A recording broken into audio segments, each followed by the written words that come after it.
Hi, this is Daisy with Line Dance Salt Lake, Utah. Are you ready to get your line dance on? Hi there, welcome to Step To It. Today we're going to go over toe struts. Okay, there's a number of different ways you can do them.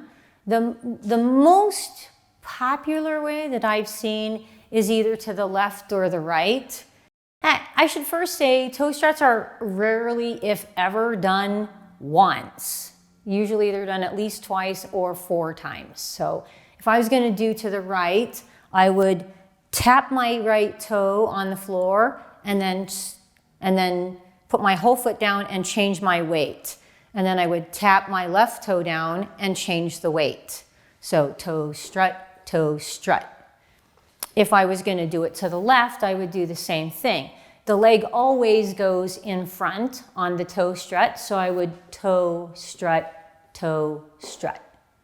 If I was going to do it forward, I would toe strut,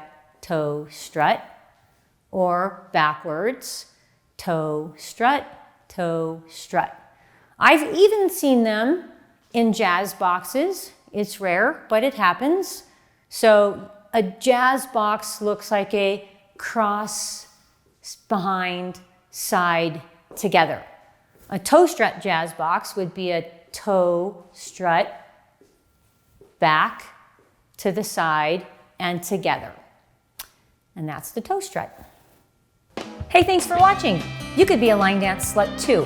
Like, subscribe, and share. See you on the dance floor.